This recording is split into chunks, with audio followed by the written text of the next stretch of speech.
friends, कैसे हैं आप सब?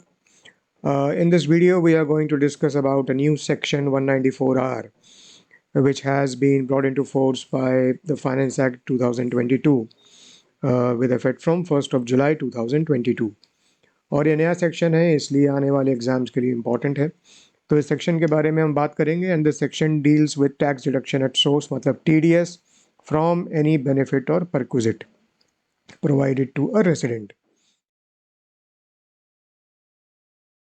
इसके पहले कि हम सेक्शन डिस्कस करें मैं चाहता हूं कि आप स्क्रीन को देखो और कुछ प्रैक्टिकल इंस्टेंसेस हैं जो इस स्क्रीन पर देख सकते हो। For example, a car has been gifted to a lawyer by client on winning the case. So client is very happy और उसने अपने लॉयर को एक कार गिफ्ट करी। सिमिलरली एक चार्टर्ड अकाउंटेंट है जिसने एक्सेप्शनल सर्विसेज प्रोवाइड करी अपने क्लाइंट को and client is very happy and he provides rent free accommodation to the chartered accountant. Then there is the case of a seller who gives free samples to the dealer, and there is a manufacturer who has offered a free foreign trip and all expenses paid foreign trip has been provided by a manufacturer to which is star distributed. OnePlus mobile बनाता है। OnePlus ने एक famous YouTuber को engage किया, बोला कि आप एक रिव्यू वीडियो बनाओ और उसके लिए हम आपको एक मोबाइल फ़ोन देते हैं। So free mobile phone has been given by OnePlus to a famous YouTuber for creating a review video. The next instance is of a creditor. उससे कुछ गुड्स परचेज किए और लाइबिलिटी इनकर करी। Trading liability was accounted for in the book कि हमको 100 रुपये उसको देने हैं, but there was a dispute and the creditor accepted 75% of the bill amount in for in final settlement. तो उसने कहा कि आप 75 रुपीज़ पे कर दीजिए, 25 rupees I am going to remit. तो 25 रुपीज़ रेमिट हो गए और 25 रुपीज़ का पेमेंट नहीं करना पड़ा। ये जितने भी केसेस हैं, मेरा क्वेश्चन ये है कि are these in the nature of income taxable in the hands of the recipient? Are these in the nature of a benefit or perquisite provided to a person, provided to the recipient? तो पहला point तो ये है कि are these in the nature of benefit और perquisite provided to the recipient, and the answer should be yes, क्योंकि benefit और perquisite क्या मिल रहा है? कार मिल रही है, रेंट फ्री अकोमोडेशन मिल रहा है, फ्री सैंपल मिल रहा है, फॉरेन ट्रिप दी जा रही है, फ्री मोबाइल फ़ोन मिल रहा है और 25 रुपये का रेमिशन हो रहा है बिल से। So these are benefits or perquisites. And the next question which arises is whether these are taxable income in the hands of the recipient. एक चीज़ इन सारे पॉइंट्स में नोट करोगे कि all these instances relate to the benefit or perquisite provided to the recipient in the course of his business or profession. Business और profession कर रहा है तो कोई बेनिफिट उसको उसके रिलेशन में या परक्विजिट उसके रिलेशन में मिल रहा है। तो कौन से हेड में ये जाएगा? अगर if at all it is taxable तो ये जाएगा under the head profits and gains of business और प्रोफेशन, PGBP में। ठीक है, अब अगर PGBP के प्रोविजंस को हम नोट करें तो एक सेक्शन तुमने पढ़ा होगा, section 28 IV, clause 4 of section 28, जो क्या कहता है?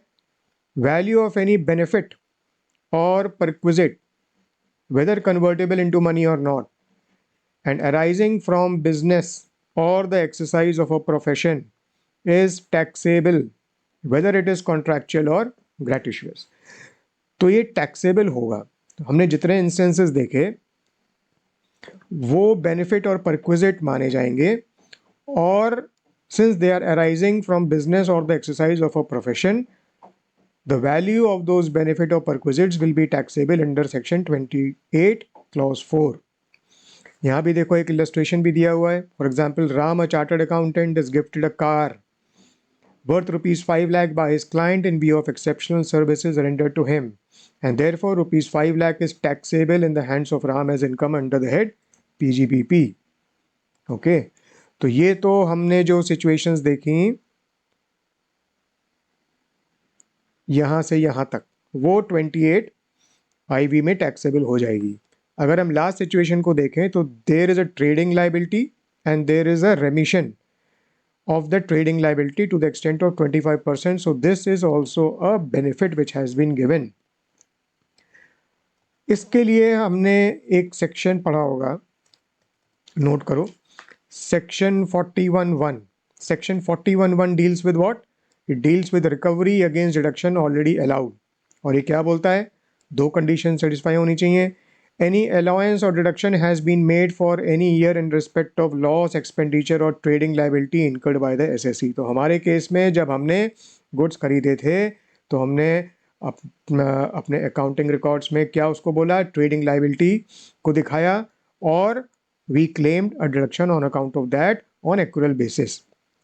Subsequently during any previous year, उसके बाद के किसी प्रीवियस ईयर में, if the SSC has obtained any amount in respect of any loss or expenditure or some benefit in respect of such trading liability by way of remission or cessation thereof, then the benefits so obtained will be taxable under section 41(1). तो हमारे case में 25% जो है वो creditor ने कहा कि भाई फुल एंड फाइनल सेटलमेंट करते हैं, मैं नहीं लूँगा, राइट? तो उतना पैसा कम देना पड़ा, पर हम 100 रुपीज़ का क्लेम कर चुके हैं डिडक्शन पहले, और अब हमको 75 रुपीज़ ही पे करने हैं। 25 rupees is on account of रेमिशन of trading liability, so that also is a benefit and that will B taxable under the head PGBP section 41(1). तो इन सारे इंस्टेंसेस की बात करें तो 1, these can be said to be in the nature of benefit or perquisite given by the payer to the payee, right? Or in other words, by the provider to the recipient. Second, these are taxable as income of the recipient. तो ये चीज़ तो clear हो गई कि recipient needs to pay tax on these items.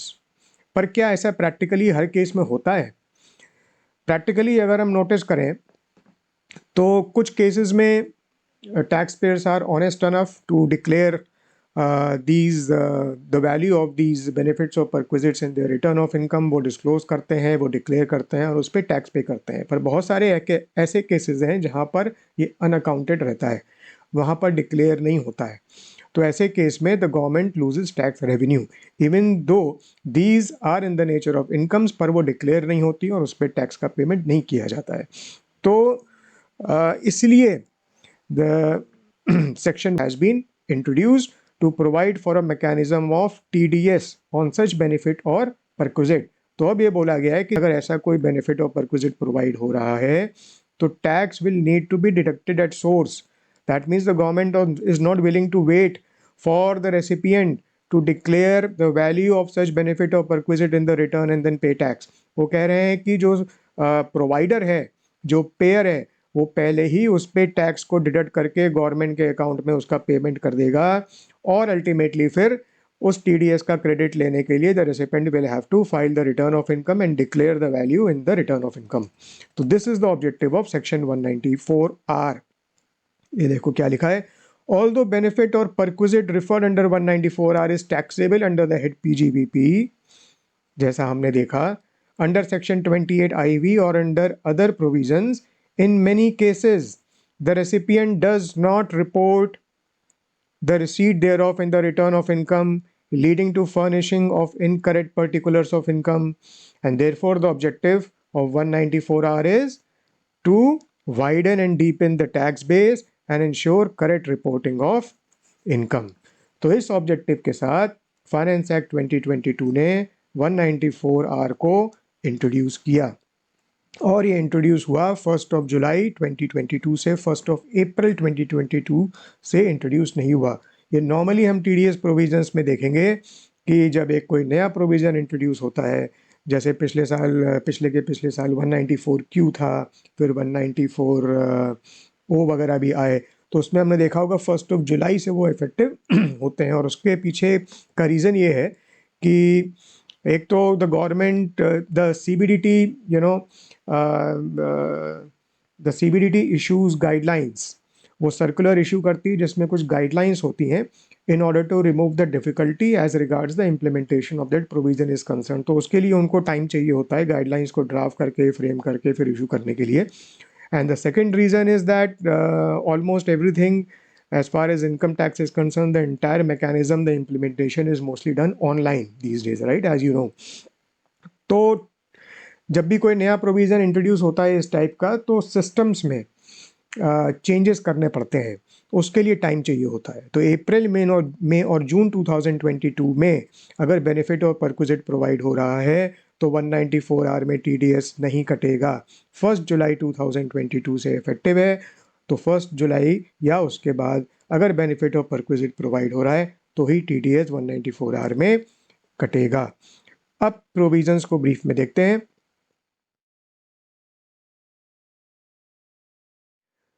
Who should be the payer and who should be the payee? The payer should be any person, कोई भी हो सकता है। The payer should be any person, individual हो, HUF हो, partnership firm हो, LLP हो, it doesn't matter. Any person providing any benefit or perquisite. कौन सा benefit और perquisite अभी हम देखेंगे। To a resident. So the benefit or perquisite should be provided by any person to a resident. उस case में 194 are applicable होगा। अब बेनिफिट और परक्विजिट की नेचर क्या होनी चाहिए? द बेनिफिट और perquisite should be provided to a resident whether it is convertible into money और नॉट। वो मनी में कन्वर्ट हो सकता है या नहीं हो सकता है, it doesn't matter. That means the benefit और perquisite can be in cash which itself is money, और it can be in kind, right, और it can be partly in cash and partly in kind. The important condition is the benefit or perquisite should be arising from business or the exercise of a profession by such resident. तो जिसको benefit or perquisite दिया जा रहा है, right, the benefit or perquisite should be arising from the business or the exercise of a profession. इसका मतलब personal capacity में अगर बेनिफिट और परक्विजिट किसी को दिया जा रहा है जो कि बिजनेस और प्रोफेशन से उसका लिंक नहीं है, उसका रिलेशन नहीं है, तो 194 आर में टीडीएस नहीं कटेगा, because it will not be income under the head PGBP under 28 IB और 41(1). उसके लिए बिजनेस और प्रोफेशन से लिंकेज होना ज़रूरी है, राइट। द बेनिफिट और perquisite should arise out of business और प्रोफेशन। अगर वही नहीं है तो 194 आर नहीं लगेगा और टीडीएस नहीं काटा जाएगा, because in turn it will not be income in the hands of the recipient in the first place. What is the time of deduction of tax at source? TDS is to be deducted before providing such benefit or perquisite. Benefit और perquisite provide करने के पहले, before, TDS काट लेना है। TDS needs to be deducted at source. Rate क्या है? TDS is to be deducted at the rate of 10% of the value. Benefit और perquisite की जो value होगी उसका 10% और the aggregate of the value. अगर बार बार in multiple instances the benefit or perquisites are being provided तो उन सब की value को aggregate करना है, और अगर वन टाइम ही है तो the value of that benefit और परक्विजिट पर से, तो 10% is the rate. Without PAN और return of income non filer cases, ROI non filer cases, ये हम जानते हैं सेक्शंस 206AA तो डील करता है विदाउट पैन केसेस में, जहाँ पर the rate of TDS is the regular rate of TDS, मतलब 10% इन दिस केस और 20% विच एवर इज हायर। तो अगर पैन फर्निश नहीं किया गया है, if the recipient does not furnish the PAN to the payer, to the provider, तो 10% नहीं लगेगा रेट, 20% लगेगा रेट। दूसरा हमने पढ़ा होगा सेक्शन 206AB है which deals with ROI non filers. If the person has not furnish the return of income और कुछ रिलेटेड कंडीशंस हैं, right, in that case the rate is twice the regular rate of TDS or 5%. The higher of twice the regular rate of TDS or 5%. तो twice the regular rate इसमें 20% बनता है और 5%, तो higher of 20% और 5% मतलब 20%। तो दोनों ही 206AA और 206AB के केस में अगर पैन फर्निश नहीं हो रहा है या अगर ROI नॉन फाइलर है रेसिपिएंट, तो 20% रेट बन जाएगा TDS का। अगर ऐसा सिचुएशन नहीं है तो 10% will be the rate of TDS under section 194R. There are three situations in which TDS is not deductible under section 194R. इसको ध्यान से देखो। Number 1 relates to a threshold limit. TDS is not deductible where the value or aggregate of the value of the benefit or perquisite provided or likely to be provided to the resident during the financial year is not greater than 20,000। तो 20,000 तक की अगर value है benefit और perquisite की, तो TDS नहीं काटना है।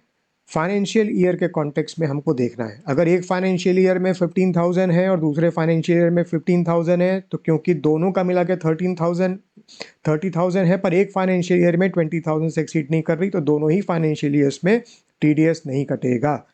लेकिन अगर एक ही फाइनेंशियल ईयर में 15,000 है या 30,000 है एक बार में, या मल्टीपल टाइम्स का एग्रीगेट 20,000 से ज़्यादा है, तो 194R में 10% के हिसाब से टीडीएस कटेगा। सो 20,000 is the threshold limit. Second case, where the payer is an individual or HUF who is not a specified individual or HUF. If the individual or HUF is not a specified individual or HUF, तो 194R में TDS individual और HUF को नहीं काटना है, and this refers to the individual or HUF who is the payer who is providing the benefit or perquisite. ये जो specified individual और HUF का concept है, ये हमने पढ़ा होगा. This is relevant under certain sections. To be precise, it's relevant only under 6 sections. तो एक तो 194A है which deals with interest, 194C है contractors, 194H है which deals with the payment of commission, 194I है rent, 194J है अपना fees for technical services और fees for प्रोफेशनल सर्विसेज, और अब ये 194R है. तो 6 सेक्शंस ऐसे हैं जिसमें स्पेसिफाइड इंडिविजुअल और एचयूएफ अगर पेयर नहीं है तो उसको टीडीएस नहीं काटना है. और स्पेसिफाइड इंडिविजुअल और एचयूएफ क्या होता है? स्पेसिफाइड इंडिविजुअल और एचयूएफ इज एन इंडिविजुअल और HUF whose total sales, gross receipts और टर्नओवर फ्रॉम बिजनेस और profession carried on by him is greater than 1 crore in business or greater than 50 lakh in profession during the immediately preceding financial year. तो हमको देखना पड़ता है जो immediately preceding financial year है. immediately preceding जो financial year है उसमें अगर business का केस है, तो the total sales, gross receipts or turnover should be greater than 1 CR. अगर प्रोफेशन का केस है तो 50 लाख से ज़्यादा. अगर ये प्रीसीडिंग फाइनेंशियल ईयर में इससे एक्सीड करता है तो ही इंडिविजुअल और HUF becomes a specified individual और एचयूएफ, और ऐसे ही केस में 194R में उसको टीडीएस काटने की ज़रूरत है. अगर प्रीसीडिंग फाइनेंशियल ईयर में बिजनेस से टर्नओवर 1 करोड़ से एक्सीड नहीं कर रहा है और प्रोफेशन से ग्रॉस रिसीट्स 50 लाख से एक्सीड नहीं कर रही हैं in the preceding financial year, तो वो स्पेसिफाइड इंडिविजुअल और एचयूएफ नहीं माना जाएगा. तो ऐसे केस में even though the person is providing a benefit और perquisite which is covered under 194R, उसको टीडीएस काटने की ज़रूरत नहीं है. और इसका लॉजिक ये होता है, it eases the administrative compliance in the context of TDS for relatively smaller taxpayers who are individual or HUF. Situation number 3, TDS is not deductible where the payer is a specified organization or entity. अगर specified है तो TDS काटने की ज़रूरत नहीं है. An organization in the scope of the United Nations Privileges and Immunities Act 1947, an international organization whose income is exempt under the Act of Parliament such as the Asian Development Bank Act, अगर कोई embassy है, high commission है, consulate है, etcetera etcetera. तो ये circular में ये बहुत ज़्यादा तुम्हारे लिए इम्पोर्टेंट नहीं है, बट जस्ट टू रिफ़र कि ये सर्कुलर में ये लिस्ट डाउन है और दीज आर द ऑर्गेनाइजेशंस और एंटिटीज स्पेसिफाइड. अगर ये बेनिफिट और परक्विजिट प्रोवाइड करते हैं किसी को, so these entities are not suppose to deduct tax under 194R. तो 3 सिचुएशंस बेसिकली हो गई जहाँ पर TDS इज़ नॉट डिडक्टेबल. एक तो 20,000 का थ्रेशोल्ड है, तो उस थ्रेशोल्ड से अगर वैल्यू एक्सीड करती है तो ही डिडक्ट करना पड़ेगा TDS, वरना नहीं डिडक्ट करना पड़ेगा. दूसरा, अगर थ्रेशोल्ड से एक्सीड भी करती है तो भी TDS डिडक्ट नहीं करना पड़ेगा if the pair is a specified individual और HUF. इसका मतलब अगर प्रीसीडिंग फाइनेंशियल ईयर में बिजनेस से टर्नओवर 1 करोड़ से एक्सीड नहीं कर रहा है और अगर प्रोफेशन है तो 50 लाख से एक्सीड नहीं कर रहा है, तो ऐसे इंडिविजुअल और HUF को 194R एप्लीकेबल नहीं होगा. तीसरा, अगर स्पेसिफाइड एंटिटी या ऑर्गेनाइजेशन है, जैसा हमने देखा है एम्बेसी वगैरह, तो इन लोगों को भी 194R में TDS डिडक्ट नहीं करना पड़ेगा। अब जैसा कि हमने देखा ऊपर कि बेनिफिट और perquisite can be convertible into money और not, it really doesn't matter. So it can be in cash और it can be in kind और it can be partly in cash और पार्टली इन काइंड। लेकिन benefit और perquisite को provide करने के पहले, before, TDS needs to be deducted. तो एक सिचुएशन बन सकती है where while providing the benefit or perquisite there is insufficient cash, TDS को काटने के लिए insufficient cash है। फॉर एग्जाम्पल कार प्रोवाइड कर रहे हैं और कार की वैल्यू 5 लाख रुपीज़ है और 10% के हिसाब से 50,000 का TDS काटना है। 50,000 कैसे काटें, क्योंकि कार इज इन काइंड। तो इसका किस तरीके से काम होगा? If you note, this provision is similar to that which you may have already learned for winning from lottery or winning from horse races, section 194B or 194BB में भी इसी तरीके से है, where the benefit or perquisite as the case may be is wholly in kind, जैसे for example a car is being given, और partly in cash and partly in kind, for example car दे रहे हैं और साथ में 5 लाख रुपए cash में भी दे रहे हैं, right? But the part in cash is not sufficient to meet the TDS liability in respect of whole of such benefit or perquisite.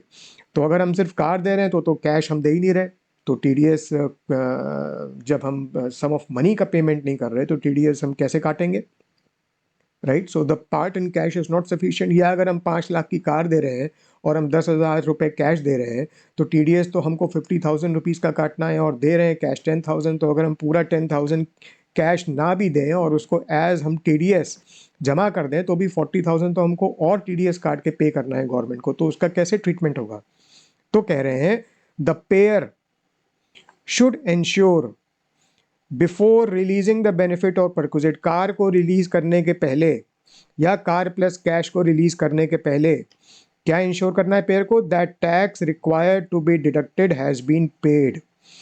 जो 50,000 रुपीज़ हमने देखा था 5 लाख पे 10% के हिसाब से डिडक्ट करना है, वो 50,000 rupees should have been paid to the government, और उसके बाद ही आप उसको बेनिफिट और परक्विजिट को रिलीज कर सकते हैं। इसके 3 ऑप्शंस फिर हो सकते हैं किस तरीके से ये इम्प्लीमेंट होगा। पहला ऑप्शन तो ये हो सकता है कि जो रेसिपिएंट है या जो पेई है, you ask the payee to pay tax to the government, और वो किस फॉर्म में पे करेगा? He will pay the tax as advance tax. उसको बोलो कि भाई तुम टैक्स जमा करा दो और वो एडवांस टैक्स पे करेगा। And the payer then can rely on a declaration along with a copy of advance tax payment challan, और उसको बोलो कि जो पेमेंट चालान है वो मुझे दे दो और एक डिक्लेरेशन दे दो, and the payer can then rely on that document and not deduct TDS under 194R, क्योंकि the payee has now paid the tax in the form of advance tax at his own end। तो एक तरीका तो ये है, ऐसे में 194R will be complied with sufficiently। दूसरा तरीका ये है कि payer can recover the tax from the payee and pay to the government as TDS। तो जैसे हमने देखा कि 5 लाख की कार है, तो पहला ऑप्शन तो ये है कि उसको बोलो कि भाई 10% के हिसाब से 50,000 आप एडवांस टैक्स जमा करा दो। तो ऐसे केस में payer will not need to deduct 50,000 again as TDS under 194R।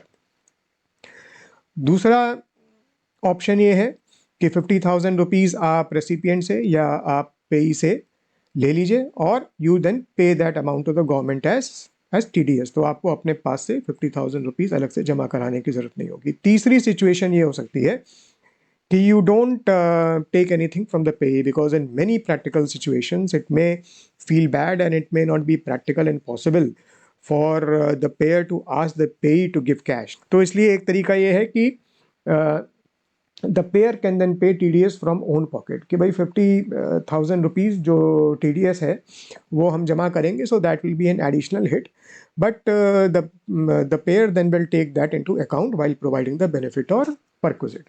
So payer will पे TDS from own pocket. But ऐसे केस में एक चीज़ जो नोट करने वाली है कि अगर 5 लाख की हम कार प्रोवाइड कर रहे हैं और उस पर हम कह रहे हैं कि TDS हम अपने ओन पॉकेट से देंगे, बिकॉज जिसको हम कार प्रोवाइड कर रहे हैं उससे हम कुछ नहीं कहेंगे, उसको एडवांस टैक्स पे करने के लिए भी नहीं बोलेंगे, और उससे हम TDS के कॉन्टेक्स्ट में जो अमाउंट है वो भी नहीं रिकवर करेंगे। तो ऐसे में जो 50,000 की हम बात कर रहे हैं, तो 50,000 हम बेसिकली पेई के बिहाफ पे एज TDS पे कर रहे हैं गवर्नमेंट को, right? So this tax is the liability of the payee, but actually the payer is bearing this 50,000 rupees. So in a way, this 50,000 rupees can also be said to be a benefit under section 194R. अब ये अगर benefit है तो 50,000 पे in turn 194R के हिसाब से 10% इस पे भी लगेगा, 10% इस पे भी TDS लगेगा। तो जो TDS का अमाउंट हम पे कर रहे हैं that is actually also a benefit under section 194R, तो इस पे भी लगेगा और इस पे जो 5 लाख की वैल्यू है इस पे तो लगेगा ही। तो किस तरीके से TDS का कंप्यूटेशन होगा, तो इस पे हमको ग्रॉसिंग अप करनी पड़ेगी, इस पे हमको ग्रॉसिंग अप करनी पड़ेगी। तो ग्रॉसिंग अप किस तरीके से करेंगे, 100 डिवाइडेड बाय 90 इंटू 5 लाख, ये होता है 555,555 और 556 बेसिकली 5,55,556 ये माना जाएगा this is the value of the benefit of perquisite that we are providing. अब इस पे 10% के हिसाब से आपको TDS देना पड़ेगा। तो 555,556 का 10% कितना हुआ, 555,556, ये TDS का अमाउंट बना 55556, और ये TDS इतना हमको जमा कराना पड़ेगा, और इसका TDS के बाद जो अमाउंट बन जाएगा वो 5 लाख बन जाएगा, which is actually the value of the car that we are giving as gift. तो 5 लाख की कार दी जा रही है, और अगर TDS is being paid by the pair from own pocket, तो ग्रॉसिंग अप करके ये वैल्यू अंडर सेक्शन 194R जो बनेगी वो 5 लाख नहीं बनेगी, फिर 5,55,556 बनेगी, जिसमें 55,556 का TDS पे करना पड़ेगा, 50,000 नहीं। तो ऐसे केस में TDS का अमाउंट भी बढ़ जाएगा। क्यों बढ़ जाएगा, क्योंकि बेनिफिट अंडर 194R की भी वैल्यू बढ़ गई, 5 लाख से 555,556 हो गई। तो इस तरीके से ग्रॉस अप करके the payer will need to pay this amount of TDS, और एक बार वो पेमेंट हो जाएगा उसके बाद आप benefit of perquisite, in are case the car, उसको आप रिलीज कर सकते हैं। विनिंग फ्रॉम लॉटरी और विनिंग फ्रॉम हॉर्स रेसेस की भी केस में ये प्रोविज़न सिमिलर है। तो जो अभी हमने डिस्कशन किया, it similarly applies to 194B and 194BB as well. We can now look at a couple of illustrations. Illustration number 12 देखते हैं। BCD limited provided rent-free accommodation, furniture and fixtures of value rupees 10 lakh to Mr. Q, its director, being a resident. तो इस case में क्या होगा, it is a benefit or perquisite arising from the exercise of a profession by Mr. Q, who is the director. BCD Limited is required to deduct TDS under section 194R since the value is greater than rupees 20,000, 10 lakh की value है। Since the benefit of perquisite is wholly in kind, BCD Limited should ensure before releasing such benefit of perquisite that TDS required to be deducted has been paid, और TDS 10% के हिसाब से 1 लाख है। Number 13, during the previous year, Mr. B, a businessman, having turnover in business of rupees 90 lakh for financial year 21-22, that means the preceding financial year, and rupees 110 lakh for financial year 22-23, that means the current financial year, provided a silver coin to Mr. C, a lawyer, being a resident, in appreciation of legal services. और फिर क्या बोल रहे हैं, Mr. B had purchased the silver coin from the market for rupees 20,000. तो इस case में क्या होगा, सिल्वर कॉइन दिया है तो इट इज़ अ बेनिफिट और perquisite arising from the exercise of a profession of a lawyer by Mr. C. However, TDS is not deductible by Mr. B. क्यों? Because Mr. B is an individual, Mr. B who is the payer, and his turnover from business in the preceding financial year is not greater than 1 crore. हालांकि current year में 110 लाख है, पर preceding year में 90 लाख ही है, जो 1 करोड़ से exceed नहीं कर रहा. तो mister B is an individual who is not a specified individual और 194R में वो कवर नहीं हो रहे हैं. और दूसरा एक और रीज़न है. दूसरा रीज़न क्या है? The value of the coin. Value of the coin क्या है इस केस में? परचेज प्राइस 20,000 है, तो 20,000 वैल्यू है जो कि थ्रेशोल्ड से एक्सीड नहीं करती. तो purchase price is not greater than the threshold of 20,000. तो इन दोनों रीजंस की वजह से मिस्टर बी को 194R में टीडीएस डिडक्ट करने की ज़रूरत नहीं है. नंबर 14, इन इलस्ट्रेशन नंबर 13 अबव, जो अभी हमने देखा, let's assume that mister B purchase the coin for ₹20,100. तो ऊपर 20,000 था, 100 रुपीज़ और इंक्रीज कर दो तो 20,100 हो गई उसकी value. And turn over in his business of FY 21-22, मतलब preceding financial year is ₹105 crore. तो 1 करोड़ से एक्सीड कर गई प्रीसीडिंग फाइनेंशियल ईयर में. तो ऐसे केस में अब जो दोनों ही ऊपर की कंडीशन सेटिस्फाई नहीं हो रही थी, वो अब नीचे सेटिस्फाई होने लगी हैं. Therefore, Mr. B is required to deduct TDS under Section 194R since the value is greater than 20,000 and turnover in business in the preceding financial year is greater than ₹1 crore. और यहाँ पर silver coin है, तो benefit और perquisite is Holi in kind, and therefore Mr. B should ensure before releasing the silver coin that TDS required to be deducted has been paid, and TDS at the rate of 10%, that means 20% of 20,100 will be 2010. In case grossing up की ज़रूरत पड़ती है तो TDS का amount accordingly modify हो जाएगा. The government has empowered CBDT, the Central Board of Direct Taxes, to issue guidelines in order to remove difficulty in the implementation of Section 194R.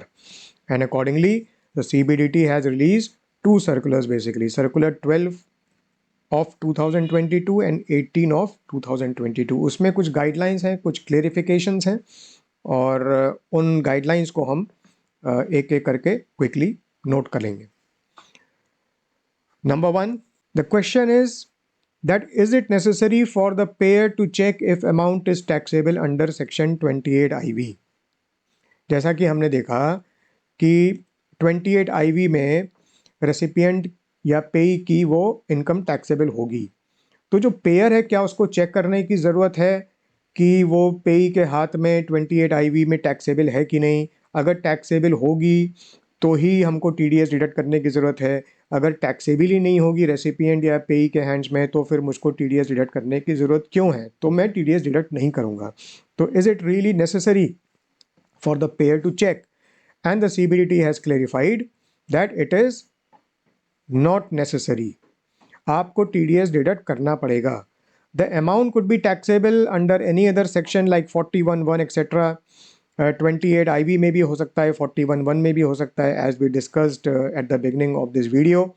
And Section 194R casts an obligation on the person responsible for providing any benefit or perquisite to deduct TDS. इसका मतलब pair के hands में obligation है to deduct TDS. There is no further requirement to check whether the amount is taxable in the hands of the recipient, क्योंकि बहुत सारे cases में practically ये पॉसिबल नहीं हो पाएगा और ये सेक्शन की रिक्वायरमेंट भी नहीं है. ये स्पेसिफिकली अगर सेक्शन में मेंशन्ड होता तो बात अलग होती. फॉर एग्जांपल सेक्शन 195 है which deals with payments made to non residents. उस केस में there is a specific language in the provision that the tax is to be deducted on the sum chargeable under the act. ऐसे case में फिर requirement होती है check करने की कि वो चार्जेबल है कि टैक्सेबल है भी कि नहीं है. 194R में ऐसा कोई एक्सप्रेशन नहीं है, तो इसलिए बिल्कुल ज़रूरी नहीं है. The payer need not check anything if the payer is providing benefit और perquisite and the conditions of 194R are met, तो TDS उसको काटना पड़ेगा. Is it necessary that benefit और perquisite must be in kind? क्या ये ज़रूरी है कि बेनिफिट और perquisite should only be in kind? What happens if the benefit or perquisite is purely in cash or partly in cash or partly in kind? This is something that we have already discussed, and CBDT has also clarified that TDS is to be deducted whether the benefit or perquisite is in cash or in kind. या तो वो cash में हो सकता है या in kind में हो सकता है या पार्टली इन कैश और पार्टली इन काइंड में हो सकता है, उससे फर्क नहीं पड़ता, टीडीएस काटना जरूरी है. Third question is TDS deductible when benefit or perquisite is in the form of capital asset? जैसे फॉर एग्जांपल हमने अपने एक इंस्टेंस में पहले डिस्कशन में देखा कि ये कार हैज़ बीन प्रोवाइडेड. कोई हो सकता है कि फ्लैट प्रोवाइड कर रहा हो, या तो क्या ये आर्ग्यू किया जा सकता है कि भाई ये तो कैपिटल एसेट है इन the hands of the pay, in the hands of the recipient, और कैपिटल एसेट है तो वो तो इनकम नहीं होगी, तो वो टैक्सेबल नहीं होगी, तो टीडीएस काटने की ज़रूरत नहीं है, राइट? तो अगर benefit of perquisite is in the form of capital asset in the hands of the payee और the recipient, is TDS required to be deducted? So there are many benefits of perquisites are taxable even though they may be in the nature of capital asset. For example, value of rent-free accommodation, furniture and fixtures given to a director, पर ये taxable होता है 28(4) में. Value of car given to an SSE by his disciple who had been benefited from his preaching, right? अगर SSE को उसके disciple ने बहुत खुश होके प्रसन्न होके एक कार गिफ्ट की है तो वो कैपिटल एसेट है उसके हैंड्स में, लेकिन फिर भी वो टैक्सेबल है 28(4) में. Waiver of principal loan by the bank under one time settlement scheme. Bank ने लोन दिया और फिर एक वन टाइम सेटलमेंट स्कीम के अंडर पार्ट या फुली वो प्रिंसिपल का जो अमाउंट था वो वेव ऑफ कर दिया, तो बैंक को तो हिट हुआ उसका, right? But that is a benefit और perquisite in the hands of the person whose loan has been waived by the bank, तो ये भी 28(4) में टैक्सेबल होगा. तो ऐसे केसेस में क्या कह रहे हैं? The asset may be capital asset in general sense of the term like car, land etcetera, but in the hands of the recipient it is a benefit और परक्विजिट विच इज टैक्सेबल. और क्योंकि taxable है and the payer is not required to check if the benefit of perquisite is taxable in the hands of the recipient, ये तो वैसे भी pair को check करने की जरूरत नहीं है, जैसा हमने डिस्कशन किया था अभी कुछ समय पहले. therefore TDS has to be deducted under 194 in all such cases. तो इस क्वेश्चन का आंसर क्या है कि बेनिफिट और perquisite whether it is in the nature of capital asset in the hands of the payee or not, or it is in kind or cash or partly in kind or partly in cash, is really not relevant. TDS is to be deducted. और point number 1 में हम ये भी देख चुके हैं that the payer is really not supposed to check all these things. अगर 194R की conditions में fall कर रहा है benefit of perquisite, तो उसको सीधे 10% के हिसाब से टैक्स काट लेना है. ऊपर जैसा हमने देखा कि बैंक में waive the principal loan as part of the one time settlement scheme. अब इस केस में क्या होता है कि रेसिपिएंट या जिस it is this waiver is taxable in the hands of the borrower, right? And under section 28(4) it is a benefit and it is a loss or a hit in the hands of the bank. तो अब bank को आप बोलें कि you have already see taken the hit by waiving off the loan, वो पैसा तो आपको मिलना नहीं है because you have waived it under the one time settlement scheme. अब आप उस पर TDS भी काट के TDS भी गवर्नमेंट को पे कर दो, so it will be a double hit for the bank, right? So some relief needs to be provided in such case. So it has been clarified that in such case if the loan has been waived on reaching settlement with the borrower by specified entities, that has been exempted from TDS under section 194R. तो जो specified entities हैं हम देखेंगे वो क्या हैं.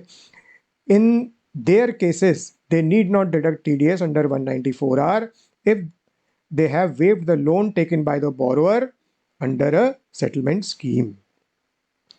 लेकिन इसका मतलब ये नहीं होगा कि अगर TDS नहीं काटा है बिकॉज ऑफ सच एग्जेम्पशन तो रेसिपिएंट के या बोरोअर के केस में वो टैक्सेबल नहीं होगा. तो क्लेरिफिकेशन क्या है? That the taxability in the hands of the borrower और the beneficiary is not impacted और जो टैक्सेबिलिटी के प्रोविजंस हैं वो ऑर्डिनरीली अप्लाई होंगे जैसे होने चाहिए। अच्छा, स्पेसिफाइड एंटिटीज़ क्या हैं? कई सारी स्पेसिफाइड एंटिटीज़ मेंशन करी हुई हैं, पर जो अपने लिए ज़्यादा ज़रूरी है जानना वो ये है कि उनमें शेड्यूल्ड बैंक्स भी हैं। तो generally all the banks right are covered. तो if they waive the principal amount of loan then TDS need not be deducted by them under section 194R। और देखो जैसा हमने ऑब्जेक्टिव डिस्कस किया वो यहाँ दिया भी हुआ है। Objective is to remove the difficulty arising due to deduction of TDS, since this would put extra cost on the bank because it would require payment of tax by the deductor. उनको TDS भी पे करना पड़ेगा in addition to already taking a haircut or a hit by way of waiver of loan. तो इसलिए to remove the difficulty ये इस particular case में exemption प्रोवाइड किया गया है और TDS इस केस में नहीं डिडक्ट करना पड़ेगा। The next clarification is on the point as to whether sales discount, cash discount and rebates allowed by sellers to customers are benefits or perquisites. तो कई बार सेलर्स क्या है कि and it's a very ordinary practice, sales discount देते हैं, cash discount देते हैं या रिबेट देते हैं। तो for example a seller might say that you know the machine is for 10,000 rupees, but I am giving you a discount or a rebate of say 2,000 rupees, with the result that I am actually selling it to you for 8,000 rupees. तो ये बहुत एक common practice है। और ये जो 2,000 का rebate या डिस्काउंट है, तो इज दिस अ बेनिफिट और अ perquisite? You can say yes, it is in the nature of benefit or perquisite provided by seller to say its dealer, and therefore the seller needs to deduct TDS under section 194R. अब अगर ऐसा होने लग जाए तो बहुत सारे ऐसे cases हैं which will start falling within the purview of TDS under 194R, and that will put the sellers to difficulty. So in order to remove difficulties for the seller, CBDT ने क्या clarify किया है कि no TDS is required to be deducted under 194R on sales discount, on cash discount and rebates allowed to customers. ठीक है, तो TDS काटने की ऐसे केस में ज़रूरत नहीं है। There could be another situation where say the seller is selling an item free with purchase of an item. For example, buy one get one free. Okay, तो ऐसे केस में क्या होगा? ऐसे केस में भी TDS is not required to be deducted under 194R. एक example देखते हैं।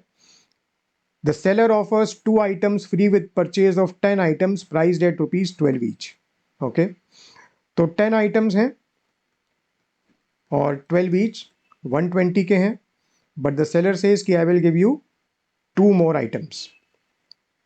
तो बेसिकली वो 12 items दे रहा है 120 रुपीज़ के। तो ये जो 2 items हैं ये बेसिकली वो कह रहा है कि मैं फ्री में दे रहा हूँ। तो कोई ऐसा कह सकता है कि ये भी बेनिफिट और परक्विजिट है और उसकी वैल्यू पे जो है वो TDS 194R में काटना चाहिए। But the CBDT has clarified that no, in such case also the selling price for the seller and the purchase price for the buyer will be ₹120 for 12 items, ₹120 for 12 items. तो ऐसा कहना ठीक नहीं होगा कि 2 items are given free, but rather the price charge is ₹120 for 12 items, and in such situation TDS is not required to be deducted. तो TDS basically किस case में डिडक्ट करने की जरूरत नहीं है? सेल्स डिस्काउंट के केस में, कैश डिस्काउंट के केस में, रिबेट के केस में, और you know where some items are selling are sold free with purchase of an item. तो ऐसे केस में भी TDS नहीं कटेगा. But TDS will need to be deducted in the following situations. Free samples given by the seller.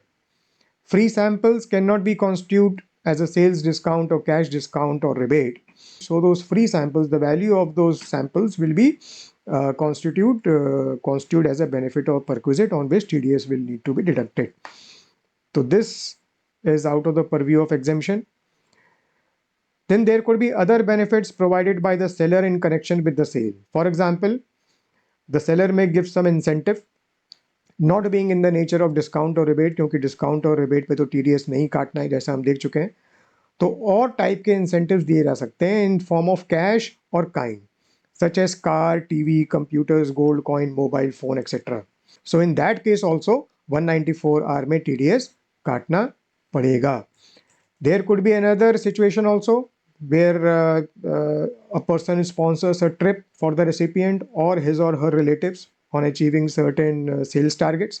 जैसा हमने अपने सबसे पहले वाले एग्जाम्पल में वीडियो के शुरू में देखा था कि there is a star distributor and the manufacturer says that okay, I will provide you with an all expenses paid foreign trip. तो ऐसे में भी TDS काटना पड़ेगा. There could be another example where the manufacturer could say to the dealer that okay, you are really great and I am very happy with your work and I'll provide you free ticket for say an IPL event or for a concert etc. Right? तो ऐसे case में भी TDS काटना पड़ेगा because that is in the nature of benefit or perquisite. Another example could be when a person gives medicine samples free to medical practitioners. Normally pharmaceutical companies, medical practitioners, doctors वगैरह को free medicine samples provide करती हैं. Now those medicine samples क्योंकि वो discount या rebate के nature में वो नहीं माने जाएंगे, तो इसलिए they will also come within the purview of TDS under section 194R. Illustrations देखते हैं इस पे.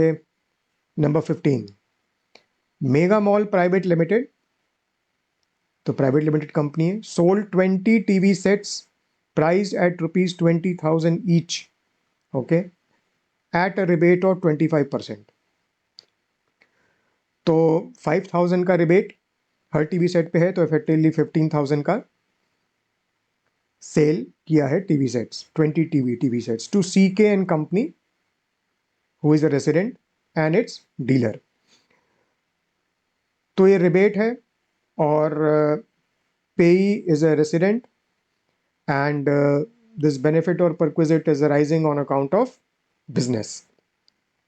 So while rebate of 1 lakh, तो 1 lakh है total 25% के हिसाब से, is a benefit related to sale purchase arising from business and the value is greater than 20,000, तो threshold से exceed कर रहा है, लेकिन TDS is not deductible under 194R in view of the relaxation provided by Circular 12 of 2022 जैसा हमने अभी discuss किया. Number 16, KK Limited engaged in the business of computers sponsored a trip, तो ये benefit और perquisite है, to Singapore for Mr. C, a resident, तो payee is a resident and its distributor, तो this benefit is arising out of business. For travel with his family in view of his achieving the annual sales target. The cost of trip was ₹3 lakh. और क्या कह रहे हैं, the firm also sold 3 computers of for ₹50,000 each, तो 1,50,000 की value, to mister Z, a consumer being a salaried employee and a resident. तो mister Z के केस में the benefit is not arising out of exercise of his business or a profession because Mr. Z is a salaried employee, and also provided 3 IPL tickets free with such purchase to Mr. Z. तो इस case में and it purchase the tickets for ₹10,000 each. तो IPL tickets provide करे और 3 computers cell किए हैं, but cell के साथ उन्होंने IPL टिकट्स फ्री प्रोवाइड किए हैं जिनकी वैल्यू 30,000 है एट द रेट ऑफ 10,000. तो ये तो मिस्टर जी को दिया गया है और KK लिमिटेड को what has been given is an all expense paid foreign trip. The sponsored trip is a benefit or perquisite provided to Mr. C, which arises from his business and the value is greater than 20,000 and therefore TDS is deductible under 194R at the rate of 10%. KK Limited should ensure before providing this benefit that TDS has been paid. However, TDS is not deductible under 194R in respect of free IPL tickets as this benefit or perquisite does not arise to Mr. Z from business or exercise of his profession. वो salaried है, तो इसलिए ये business से linkage वाली condition satisfy नहीं हो रही है. तो KK लिमिटेड के केस में TDS तो मिस्टर C के केस में TDS काटा जाएगा, पर मिस्टर Z के केस में TDS नहीं काटा जाएगा. अब कभी कभी क्या होता है कि जैसे ये है प्रोवाइडर और the pair, and it provides the benefit or perquisite to the recipient or the payee, or recipient allows, say, an employee or a director, employee, etc., or a director or say relative to use such benefit or perquisite. और ये जो employee director relative etcetera है, this person may not be carrying on any profession और business, right. तो for example एक distributor ने, जो कि प्रोवाइडर है, उसने एक गोल्ड कॉइन दिया to the dealer who is the recipient, और ये डीलर ने अपने किसी रिलेटिव को, से स्पाउस और समवन एल्स, उसको दे दिया, विच is actually who is actually using it, and obviously that person is not carrying on any business और प्रोफेशन. तो क्या हम ऐसा बोल सकते हैं कि since the benefit of perquisite is not used by a person carrying on a business और प्रोफेशन, तो इसलिए वो कंडीशन बिजनेस और प्रोफेशन से लिंकेज वाली मीट नहीं होती है, इसलिए टीडीएस नहीं कटेगा. तो सीबीडीटी ने ऐसे केस में क्लेरिफाई किया है कि ऐसा नहीं है. TDS is required to be deducted by the person in the name of the recipient entity. तो प्रोवाइडर जिसको प्रोवाइड कर रहा है, यूसेज भले ही कोई और कर रहा हो, उससे मतलब नहीं है, because in substance the provider is providing the benefit और perquisite to the recipient which is on account of business or profession, even though the usage is by someone else who may not be carrying on any business or profession.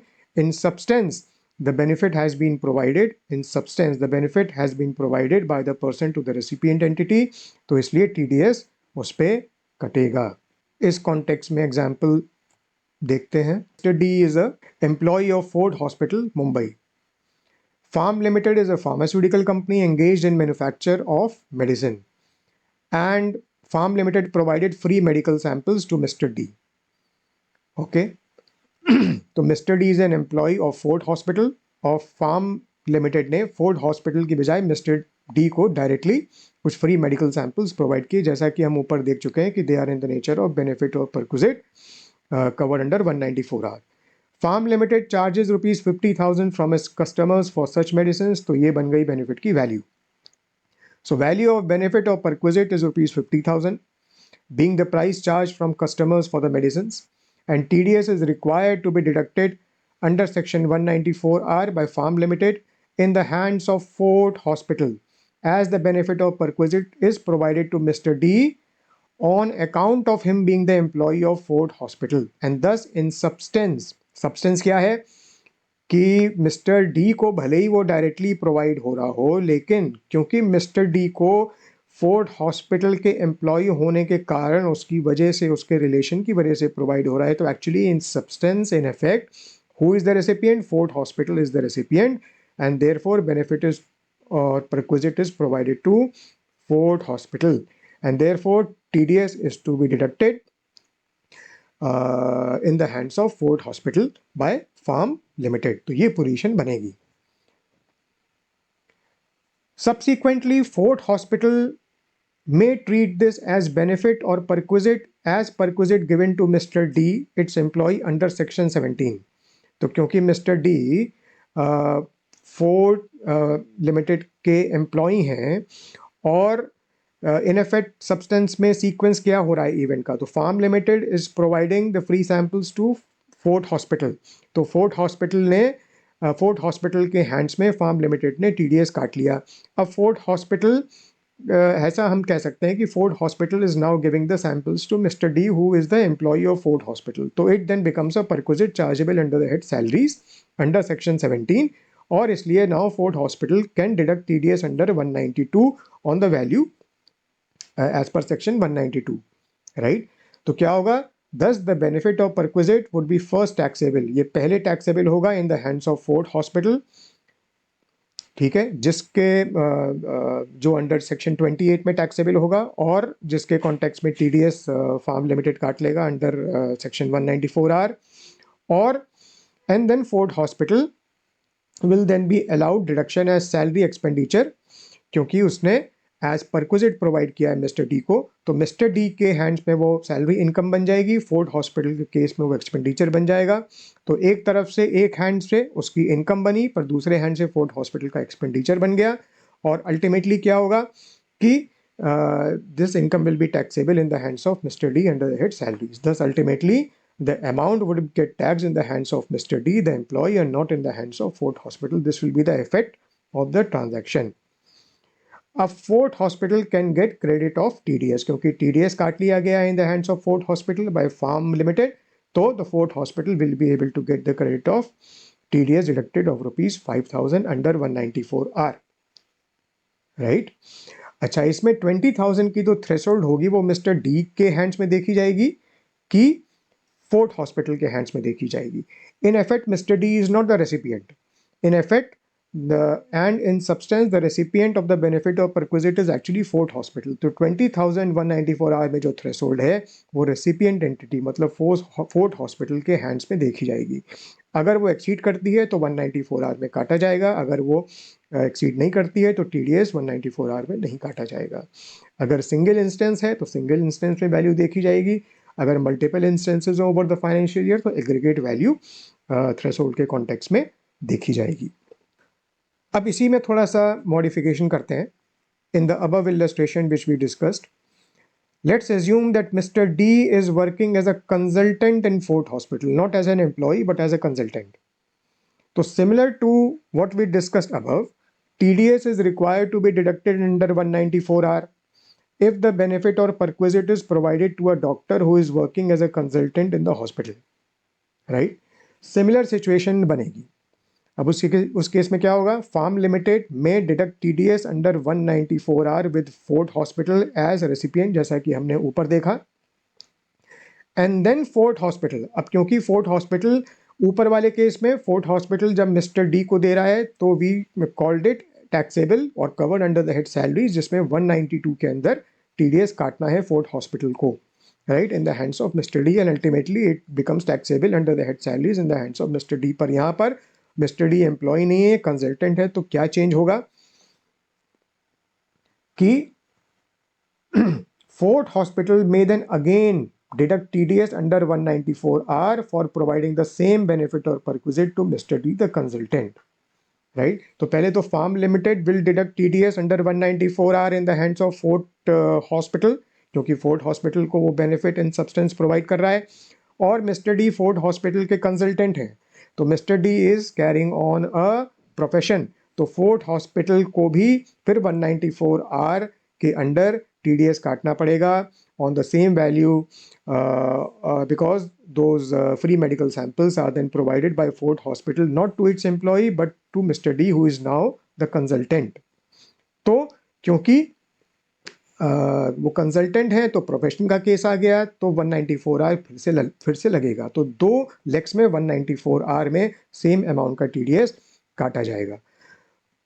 इससे थोड़ी सी difficulty हो सकती है, and one can say कि एक ही amount दो लोग दो बार काट रहे हैं, राइट, तो इसको सिंप्लीफाई करने की ज़रूरत है। तो CBDT ने क्या क्लेरिफाई किया है, to remove difficulty as an alternative, वो कह रहे हैं ऑल्टरनेटिव है, या तो जैसा हमने अभी डिस्कस किया वैसा आप कर लो कि पहले फार्म लिमिटेड TDS काटेगी, फिर फोर्ट लिमिटेड TDS काटेगी, and ultimately the brunt of tax will be borne by mister D, या ऑल्टरनेटिवली फार्म लिमिटेड जो ओरिजिनल प्रोवाइडर है में directly deduct TDS under 194R in the case of mister D.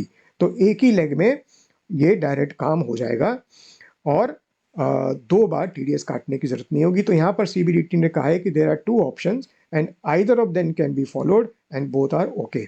तो अगर हमारे exam में कोई ऐसा क्वेश्चन आता है तो हम दोनों ऑप्शंस दे सकते हैं, या हम एक ऑप्शन के हिसाब से भी, दोनों में से किसी भी एक ऑप्शन के हिसाब से हम आंसर कर सकते हैं, and both should be okay in terms of circular 12/2022 which we discussed. यहां पर एक क्वेश्चन तुम पूछ सकते हो कि सर 10% के रेट से TDS कटता है which is on the value of benefit और perquisite, so how is benefit और परक्विजिट वैल्यू, इसकी वैल्यू हम किस तरीके से निकालेंगे, वैल्यूएशन किस तरीके से होता है। तो CBDT ने इस पे क्लेरिफाई किया है if the provider has purchased the benefit और परक्विजिट तो परचेज प्राइस को वैल्यू माना जाएगा. For example B limited is a distributor which say gives a free mobile phone to, और एक कंप्यूटर बनाते हैं और इन्होंने एक फ्री मोबाइल फ़ोन दिया है to mister C who is the dealer.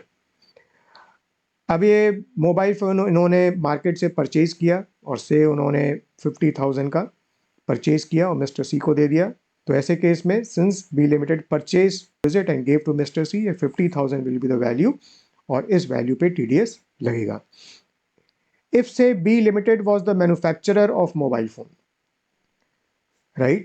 If say the B Limited was manufacturer of mobile phone, then the value will be the price that it charges to its customers for such items. तो अगर B Limited अपने customers को 50,000 rupees में बेच रहा है और जो उसने फ्री में मिस्टर सी को एज बेनिफिट ऑफ परक्विजिट दिया है तो 50,000 will be considered as the value.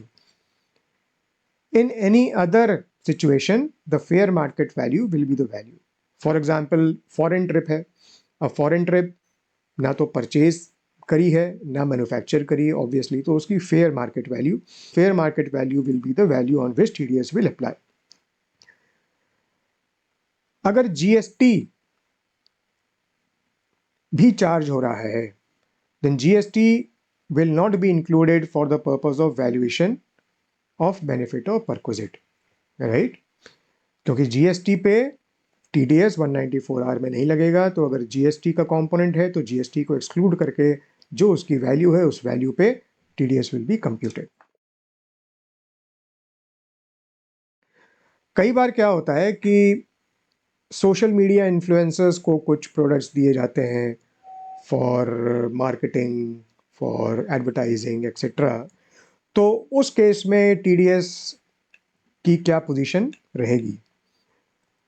तो question could be what is the treatment under 194R in the case of social media influencers, right? So for example, sometimes manufacturing companies may give say a product to say a YouTuber or an Instagrammer to make audio or video, unboxing video or review video or speak about that product in social media, etc., right? And it could be a car or a mobile or outfit or cosmetics. हम बहुत सारे YouTube में videos देखते रहते हैं जहाँ पर उनको वो प्रोडक्ट सप्लाई किया जाता है, राइट? कि आप इस तरीके से आप करें और आप हमारे प्रोडक्ट को मार्केट करें. Now there could be two situations involve. उसके हिसाब से 194R का इम्पैक्ट होगा. Situation 1 could be where the product is return, जहाँ पर इन्फ्लुएंसर काम खत्म करता है, वीडियो बनाता है, जो करना है करता है and then he returns the product. ऐसे केस में क्योंकि कोई बेनिफिट और परक्विजिट इफेक्टिवली प्रोवाइड नहीं हुआ है तो टीडीएस नहीं कटेगा, right? Then it is not treated as a benefit और perquisite. However if the product is retained, अगर वो रिटर्न नहीं करता है, रिटेन कर लेता है, then it will be constitute कि भाई ये बेनिफिट और परक्विजिट प्रोवाइड किया गया है इन्फ्लुएंसर को, on which TDS will be required to be deducted.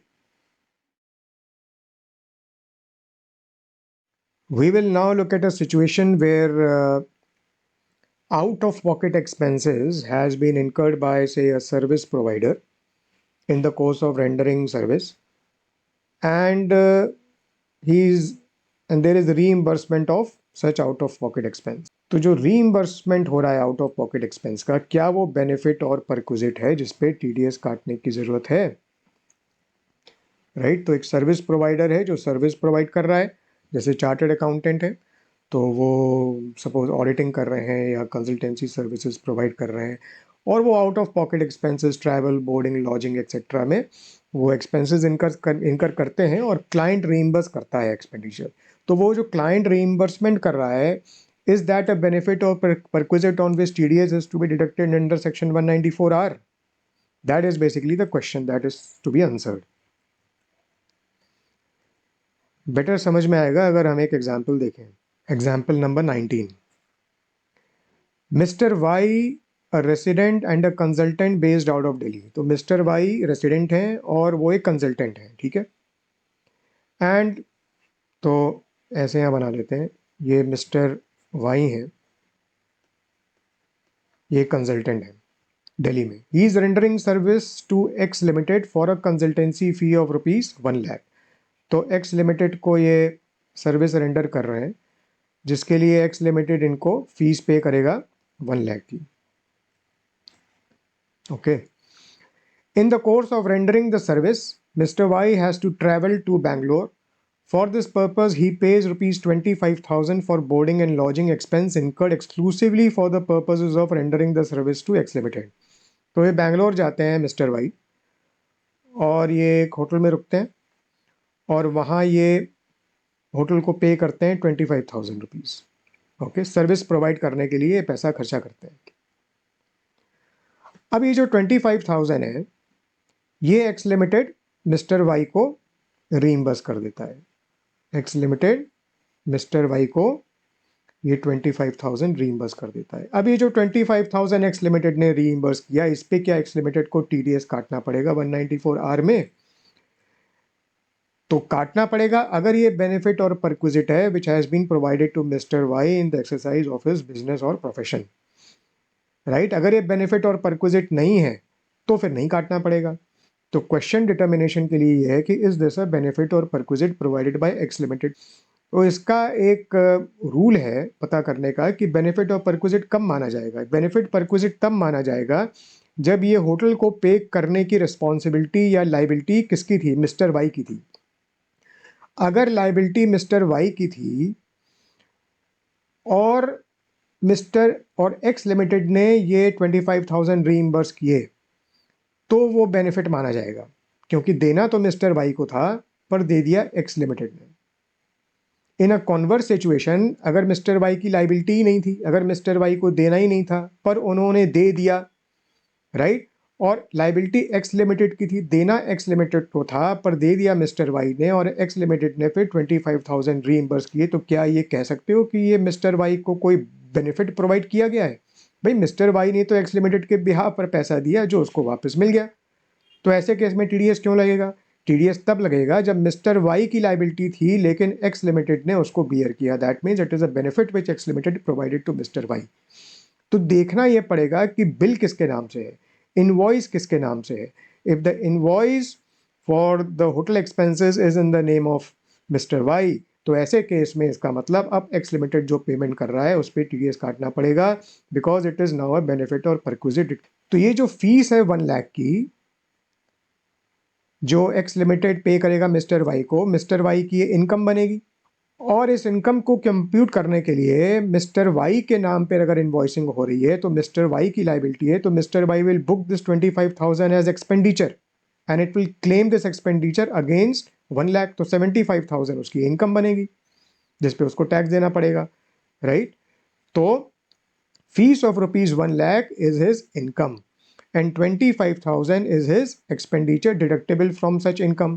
Since the expense is the liability of Mr. Y, because the invoice is in the name of Mr. Y, यहाँ पर ऊपर लिखा हुआ है the invoice for such expense is in the name of Mr. Y and X Limited reimburses the expense to Mr. Y. तो ऐसे case में क्या होगा कि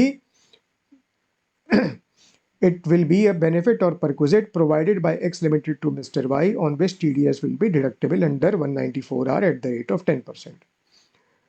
अगर हम converse situation की बात करें, where the invoice is obtained in the name of X Limited and the expense paid by Mr. Y is reimbursed by X Limited, तो जैसा हमने पहले देखा कि ये तो मिस्टर वाई की लाइबिलिटी नहीं है, ये तो एक्स लिमिटेड को देना था जो मिस्टर वाई ने से एडमिनिस्ट्रेटिव कन्वीनियंस के लिए पहले पे कर दिया क्योंकि वो होटल में रुकने गया था, और एक्स लिमिटेड ने बाद में उसको रीइंबर्स कर दिया मिस्टर वाई को। तो एक्चुअली मिस्टर वाई को कुछ बेनिफिट तो हुआ नहीं, इसलिए ऐसे केस में टीडीएस नहीं लगेगा।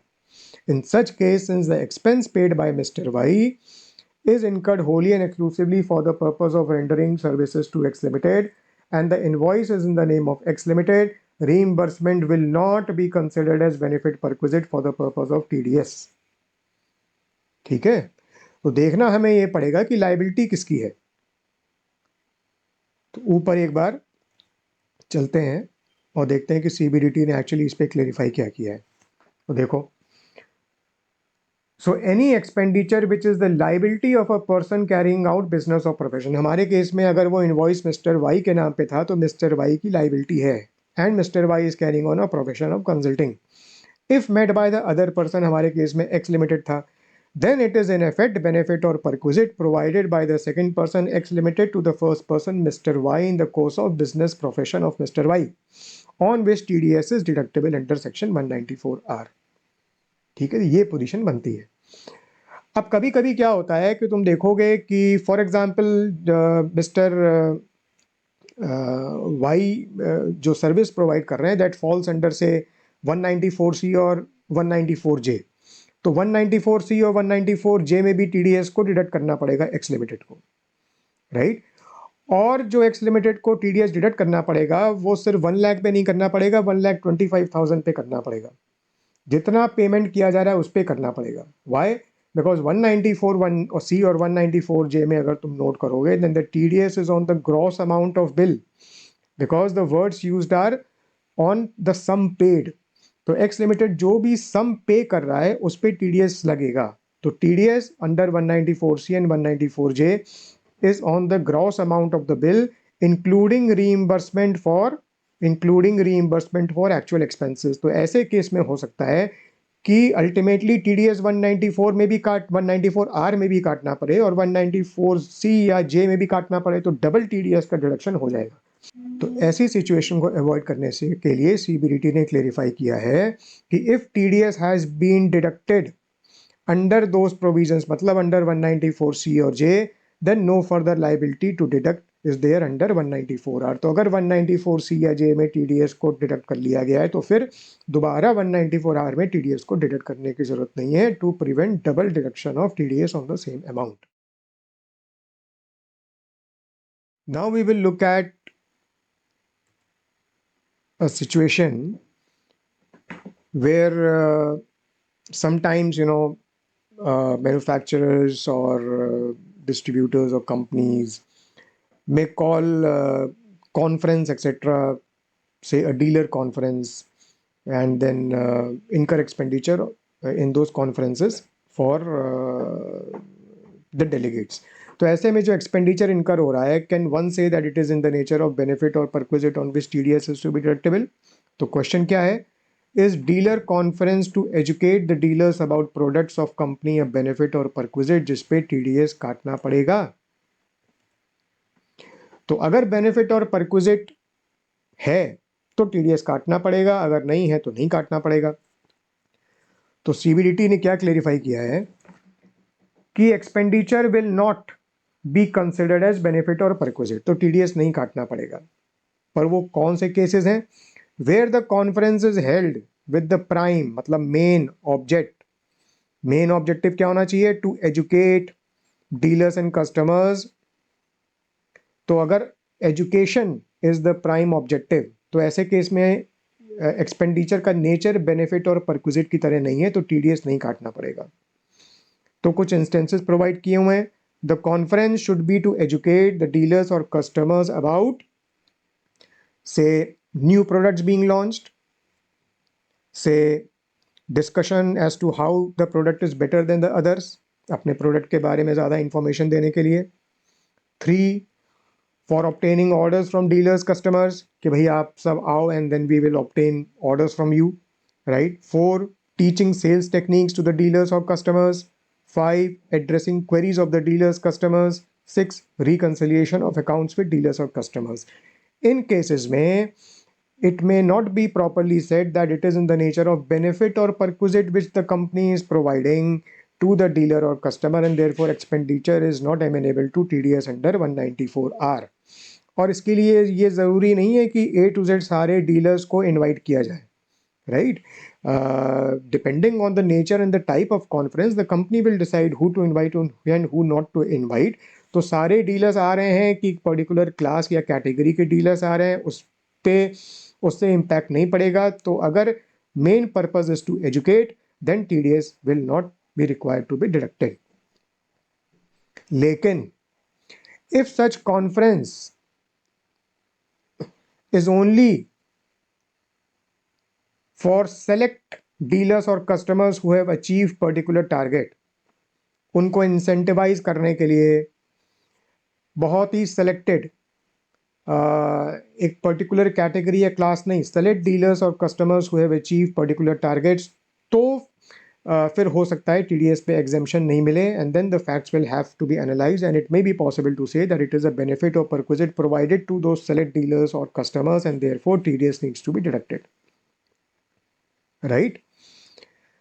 3 सिचुएशंस और हैं जहां पर ये कहा जा सकता है कि ये बेनिफिट और परक्विजिट है, तो एग्जेम्पशन नहीं मिलेगा, टीडीएस काटना पड़ेगा। पहला, expenses attributable to laser trip or leisure component even if it is incidental to the dealer or business conference, कि आपने कॉन्फ्रेंस में बुलाया, there is a conference which has been organise in Goa, और फिर आपने कहा कि चलिए ठीक है, we will organise a leisure trip for all of you and expenditure is incurred. अब वो उस एक्सपेंडिचर का प्राइम पर्पस एजुकेट करना नहीं है, it is a leisure component, तो ऐसे कंपोनेंट की जो वैल्यू है उस पर टीडीएस कटेगा। नंबर 2, अगर आपने साथ में फैमिली मेंबर्स को भी इनवाइट किया है, if the family members are accompanying और उन पे भी एक्सपेंडिचर हो रहा है, रहने का, खाने का, घूमने का, तो फैमिली मेंबर्स के लिए जो एट्रीब्यूटेबल एक्सपेंडिचर है वो बेनिफिट और परक्विजिट माना जाएगा, वो एक्चुअली डीलर के लिए नहीं है, वो फैमिली मेंबर्स या रिलेटिव्स के लिए है, तो इसलिए उस पर भी टीडीएस कटेगा। 3, डेज ऑफ स्टे। अब जैसे मंडे को कॉन्फ्रेंस शुरू हो रही है and it runs till Wednesday, okay. अब आपने कहा कि ठीक है, everyone will come on Monday and then attend the conference on Monday, Tuesday and Wednesday and then over stay for say 2-3 days more. Everybody will check out on Friday and on Thursday we have organized some entertainment activities and some leisure trips etcetera. तो ऐसे case में expenditure जो over stay के context में हो रहा है that will be treated as benefit और परक्विजिट, जिसमें टीडीएस लगेगा। लेकिन मोस्टली क्या होता है कि कई बार एक दिन पहले आप आते हैं और एक दिन बाद आप जाते हैं, so the delegates may arrive, they may travel and arrive say on Sunday and they may check out on Thursday, okay. तो ऐसे केस में क्या हम कह सकते हैं कि संडे को जो रहने का, खाने पीने का एक्सेट्रा जो एक्सपेंडिचर हुआ है और थर्सडे को जो हुआ है उस पर टीडीएस लगेगा। तो to remove the difficulties the CBDT has clarified कि 1 day immediately prior to the actual start date and 1 day immediately following the actual date will not be considered as an overstay. तो Sunday और Thursday हमारे case में जो expenditure हो रहा है उस पर टीडीएस नहीं कटेगा, पर संडे के पहले, अगर मान लो संडे के और पहले किसी को हम बुला लें और थर्सडे के बाद उनको रखें, और वो जो एट्रीब्यूटेबल एक्सपेंडिचर होगा that will be considered as expenditure attributable to prior stay or over stay on which TDS will need to be deducted, right. तो कहने का मतलब है in substance if you see CBDT के क्लेरिफिकेशन का objective ये है to determine what is a benefit और perquisite and what is not a benefit और परक्विजिट। अगर सिर्फ कॉन्फ्रेंस के लिए एक्सक्लूसिव एक्सपेंडिचर है and the conference is organise to educate, तो वो बेनिफिट और परक्विजिट नहीं माना जाएगा। अगर और कुछ है तो फिर टीडीएस उस पर काटना पड़ेगा। आपका फैमिली मेंबर्स आ रहे हैं, आपके रिलेटिव्स आ रहे हैं, आप कॉन्फ्रेंस के अलावा बहुत सारी एक्टिविटीज़ कर रहे हैं, आप एंटरटेनमेंट कर रहे हैं, आप लेज़र ट्रिप, लेज़र कंपोनेंट वगैरह है उसमें, और आपका प्रायर जो है वो अराइवल है एक दिन के भी पहले और एक दिन के बाद का आपका ओवर स्टे है, तो ऐसे केस में जितना एट्रीब्यूटेबल एक्सपेंडिचर है उसकी वैल्यू निकाल के उस पर टीडीएस काटना पड़ेगा। अच्छा, एक और सिचुएशन आती है important. Many a times in the conference you have these groups participating, so group activities are organized, right? So for example, say group entertainment activity may be organized and एक lump sum expenditure खर्च होता है, individual expenditure खर्च नहीं होता। Mister A के लिए इतना हमने एक्सपेंडिचर किया, मिस्टर बी के लिए इतना किया, मिस्टर सी के लिए इतना किया, तो इंडिविजुअल लेवल पे एक्सपेंडिचर को एट्रीब्यूट करना इम्पॉसिबल होता है। It is a group activity where lump sum or a common expenditure is involved, and therefore it may be very difficult to identify the value to each participant even using a reasonable allocation key. It may be difficult. तो फिर हम किस तरीके से TDS काटेंगे, क्योंकि हम individual level पे उसकी वैल्यू नहीं निकाल पाएंगे, वैल्यू नहीं निकाल पाएंगे तो टीडीएस हम किस अमाउंट पे काटेंगे, तो it may become very difficult or next to impossible. But the government wants its tax revenue, it's not ready to forgo its tax revenue. तो ऐसे केस में उन्होंने एक ऑप्शन दिया है. पहले तो ये कह रहे हैं कि आप टीडीएस काट लीजिए, आप कोई रीजनेबल एलोकेशन की लगा के आप आइडेंटिफाई कर लीजिए इंडिविजुअल लेवल पे वैल्यू और उस पर आप टीडीएस काट के और गवर्नमेंट को दे दीजिए, जमा करा दीजिए. अगर वो आपको लग रहा है कि डिफिकल्ट है, then there is another option कि आप जो वो एक्सपेंडिचर इनकर कर रहे हैं, you would obviously be claiming that as your business expenditure, right, in computing your total income. तो वो कह रहे हैं कि you please do not claim that as expense. आप जब एक्सपेंस क्लेम नहीं करेंगे, राइट, तो आपकी इनकम टू दैट एक्सटेंट बढ़ जाएगी, तो आपका tax liability to that extent बढ़ेगी. So indirectly the government will be taking that amount of tax from you. Instead of taking it by way of TDS under 194R, वो indirectly आपसे वसूल कर लेगी, because you will not be allowed to claim that expenditure as an expense in computing your income. तो आप उसको claim मत करिए as deductible expenditure for calculating your total income. ऐसे केस में you will not be required to deduct TDS under 194R. तो अगर TDS के फॉर्म में गवर्नमेंट को टैक्स नहीं मिल रहा है, तो इनडायरेक्ट वे में गवर्नमेंट कहती है कि हमें आप टैक्स पे कर दो, we are fine with that. एक एग्जांपल देख लेते हैं तो बेटर क्लियरिटी आ जाएगी. Number 20, JK Limited invited its dealers to a conference held in Chennai to educate them about new products being launched. It incurred an expenditure of rupees 1 lakh for Mr. D, a resident and a high-performing dealer. The spouse of Mr. D also traveled along with him. JK Limited arranged for stay of both for 3 days after the conference, along with a sightseeing trip to Chennai. The expenses were rupees 40,000 on the spouse of Mr. D. Expenses 40,000 किसके लिए थे? On the spouse, and on overstay and sightseeing, they were included in the amount of rupees 1 lakh. तो 1 lakh total खर्च हुए, जिसमें से 40,000 were on account of the spouse, overstay and sightseeing. इस case में क्या ट्रीटमेंट होगा? Expenditure of rupees 60,000, 1 lakh minus 40,000 is not a benefit or perquisite arising from business as it pertains to dealer conference to educate about new products, जैसा हम ऊपर discuss कर चुके हैं. लेकिन the remaining expenditure of 40,000 constitutes a benefit or perquisite and is liable to TDS under section 194R. ऐसा क्यों? क्योंकि एक तो फैमिली मेंबर है, उसके रिलेशन में है, तो बेनिफिट और परक्विजिट है, और 40,000 में ओवर स्टे से रिलेटेड एक्सपेंडिचर भी है.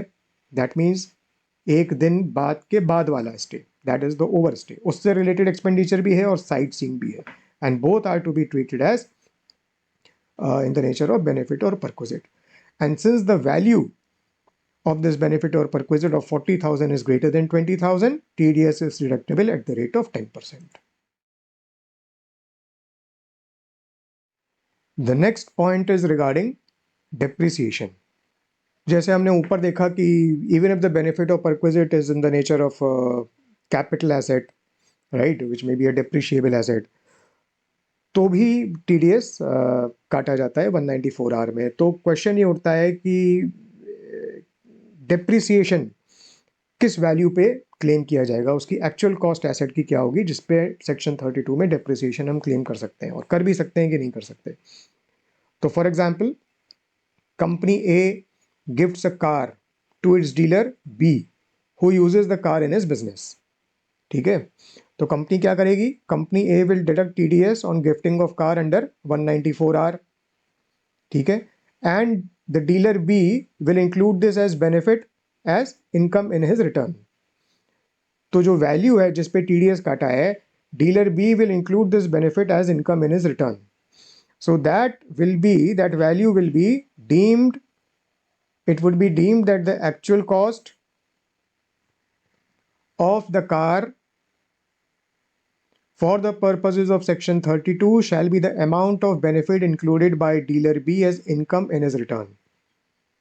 ठीक है, तो company A, once company A has deducted TDS under 194R and once dealer B has included the value of the benefit as income in his return, it would be deemed that the actual cost of the car for the purposes of depreciation shall be the amount of benefit अगर 5 लाख के benefit पे TDS लगा है और 5 लाख का benefit B ने अपनी income में इंक्लूड कर लिया है, तो 5 lakh will be deemed to be the actual cost and hence dealer B can claim depreciation on the car on that actual cost, which will be the value of benefit which he has included in his income. फिर situations आ सकती हैं जहां पर bonus or right shares issue होते हैं shareholders को. So the company may issue bonus shares, company may issue right shares to its shareholders. तो ऐसे में क्या हम कह सकते हैं, क्योंकि बोनस शेयर्स की तो कोई वैल्यू नहीं होती, कोई चार्ज नहीं होता, तो can we say that it is a benefit और perquisite on which TDS is liable to be deducted. तो सीबीडीटी ने क्लेरिफाई किया है कि TDS is not required to be deducted under section 194R. इसके पीछे आर्ग्यूमेंट कहने का ये है कि in such cases the issue of such shares does not result in any benefit to the shareholder, as the overall value and ownership of their holding does not change, right? Bonus share की cost of acquisition तो zero होती है, it is taken as nil for capital gains. तो capital gain मतलब अगर बाद में transfer भी होता है तो वो कॉस्ट ऑफ एक्विजिशन निल होने की वजह से पूरा का पूरा जो कंसिडरेशन है that becomes amenable to tax under the head capital gains, right, when the shares are sold. तो इसलिए एक रिक्वेस्ट आई थी सीबीडीटी के पास क्लेरिफाई करने के लिए कि ऐसे केस में क्या टीडीएस कटेगा 194R में कि नहीं कटेगा. तो क्लेरिफिकेशन ये मिला है कि TDS is not required to be deducted under section 194R on issuance of bonus or right shares by a company. और दो कंडीशंस लगाई हुई हैं. दो कंडीशंस क्या लगाई हुई हैं? That the company should not be a closely held company. Company which is not a closely held company मतलब company which is a widely held company. ये हम इनकम फ्रॉम अदर सोर्सेज में डिस्कस कर चुके हैं, ये हम पढ़ चुके हैं. और ये this is a company which is basically a company which the public are substantially interested and this is defined under section 218. ये डिटेल में सीए इंटरमीडिएट के सिलेबस का पार्ट नहीं है, इसलिए डिटेल में डिस्कशन नहीं है. पर नॉर्मली अगर प्राइवेट लिमिटेड कंपनी है या पब्लिक अनलिस्टेड कंपनी है तो वो closely held company. Private limited company या public unlisted company, public listed company की बात नहीं कर रहे, पब्लिक अनलिस्टेड कंपनी या प्राइवेट लिमिटेड कंपनी को हम नॉर्मली क्लोजली हेल्ड कंपनी मानते हैं, which is not widely held. तो अगर कंपनी वाइडली हेल्ड कंपनी है that means the company which is not a closely held company. एक तो ये कंडीशन होनी चाहिए. दूसरा, bonus share should B issued to all share holders और right share should be offer to all share holders by the company. इसका मतलब कोई सेलेक्टिव बेनिफिट किसी पर्टिकुलर शेयर होल्डर्स या ग्रुप ऑफ शेयर होल्डर्स की तरफ नहीं होना चाहिए. ऑल शेयर होल्डर्स को वो इशू होना चाहिए. And company should not be a closely held company. That means it should be a company which is a widely held company, or in other words company in which the public are substantially interested. तो ऐसे case में sufficient controls रहेंगे to prevent the misuse and therefore TDS will not be required to be deducted under 194R in such cases. We will now discuss the last point number 11, कि financial year 22-23 में TDS किस तरीके से काटा जाएगा. जैसा कि हम ऊपर देख चुके हैं 194 इज इफेक्टिव फ्रॉम 1 जुलाई 2022. पूरे फाइनेंशियल ईयर में इफेक्टिव नहीं है, अप्रैल में जून में इफेक्टिव नहीं है. 1 जुलाई ऑनवर्ड्स टीडीएस काटना है. उसके पहले बेनिफिट और परक्विजिट प्रोवाइड हो रहा है तो नहीं काटना है. लेकिन हमने ऊपर ये भी देखा कि there is a threshold of 20,000 in respect of the financial year. तो 20,000 की जो थ्रेशोल्ड है वो फाइनेंशियल ईयर, पूरे फाइनेंशियल ईयर के कॉन्टेक्स्ट में देखनी है. लेकिन फाइनेंशियल ईयर 2022-23 में 1 जुलाई के पहले टीडीएस नहीं कटेगा. इसका इम्प्लीकेशन क्या हुआ? इन दोनों चीज़ों को जब मिलाओगे तो इम्प्लीकेशन क्या हुआ? TDS would be deductible on any benefit और perquisite provided on or after 1 July 2022 if the value or the aggregate value of the benefit or perquisite provided or likely to be provided to a resident is greater than 20,000 during the entire financial year, including the period up to 30th June. क्योंकि threshold पूरे financial year के लिए देखनी है, लेकिन TDS 1 जुलाई के पहले नहीं काटना है. तो बेनिफिट और perquisite provided before 1 July would not be subjected to TDS under 194R.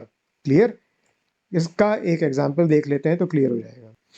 Calculate the amount of TDS to be deposited under 194R on benefit or perquisite provided by C Limited to Mr. D, a resident and carrying on a profession. तो profession से related है और Mr. D, the recipient, is a resident, तो इसलिए 194R लगेगा. During the financial year 22-23, where the benefit or perquisite arises from the exercise of his profession. 1, 2, 3, 4, 5 situations हैं. पहली situation, value of benefit और perquisite provided till 30 जून, तो 30 जून तक की value ये है और 1 July onwards rest of the financial year की वैल्यू ये है. तो अब देखते हैं टीडीएस कितना कटेगा भी कि नहीं कटेगा. तो सिचुएशन 1 में 30 जून तक 50,000 की वैल्यू प्रोवाइड करी गई है, लेकिन 1 जुलाई ऑनवर्ड्स बेनिफिट और परक्विजिट प्रोवाइड नहीं किया गया है. तो क्योंकि TDS and therefore TDS is not deductible as benefit और perquisite is not provided on or after 1 July. हालांकि फाइनेंशियल ईयर में 50,000 exceeds the threshold of 20,000, लेकिन no TDS will be deducted because 1st July and onwards no benefit or perquisite has been provided. Case 2 में 30 जून तक कुछ नहीं है और 50,000 की वैल्यू प्रोवाइड करी गई है ऑन और आफ्टर 1st जुलाई. तो ऐसे केस में TDS will be deductible on the entire 50,000, क्योंकि ये पूरा 50,000 1 जुलाई के बाद प्रोवाइड किया गया है in terms of value and this exceeds the annual threshold of 20,000 and therefore at 10% TDS will be ₹5,000. Third case में 30 जून तक की वैल्यू 10,000 है और 1 जुलाई ऑनवर्ड्स की वैल्यू 10,000 है. इसमें TDS will not be deductible because the annual value of 20,000 in the aggregate is not greater than 20,000. तो threshold 20,000 उससे exceed करना चाहिए, जो exceed नहीं कर रहा है तो TDS नहीं कटेगा. Situation 4 में 30 जून तक की वैल्यू 50,000 है और 1 जुलाई ऑनवर्ड्स 10,000 है. अब इसमें टोटल फाइनेंशियल ईयर में 60,000 की वैल्यू प्रोवाइड करी गई है विच एक्सीड्स द थ्रेशोल्ड ऑफ 20,000, तो इसलिए TDS कटेगा, लेकिन 30 जून तक नहीं कटेगा, 1 जुलाई ऑनवर्ड्स कटेगा, तो सिर्फ 10,000 पे कटेगा and at the rate of 10% TDS will B ₹1,000. Fifth case में 30 जून तक की वैल्यू 10,000 है और 1 जुलाई एंड ऑनवर्ड्स की वैल्यू 50,000 है. तो यहाँ भी 60,000 का जो एनुअल वैल्यू है वो थ्रेशोल्ड ऑफ 20,000 से एक्सीड कर रहा है and therefore TDS will be deducted but not on this amount but only on the amount which is provided on or after 1st July. That means 10% of 50,000. So TDS will be 5,000. तो इस तरीके से financial year 22-23 में, financial year 23-24 में ये problem जो है वो नहीं आएगी, क्योंकि फाइनेंशियल ईयर 23-24 में तो 194R will remain applicable for the whole of the financial year right from 1st April 2023. ये 22-23 में इस चीज़ का हमको ध्यान देने की ज़रूरत है. Finally, a couple of points to note so that we don't make certain commonly made mistakes. Value of benefit or perquisite is not liable to TDS under 194R if the recipient does not carry on any business or profession. For example, अगर question में दिया है कि this person is a salaried employee or this person doesn't carry on any business or a profession, this person is a pensioner and he is receiving a benefit or perquisite from another person, तो ऐसे case में 194R नहीं लगेगा. जैसा कि हमने पहले discuss किया, 194R तभी लगता है when the benefit or perquisite is arising on account of business or profession.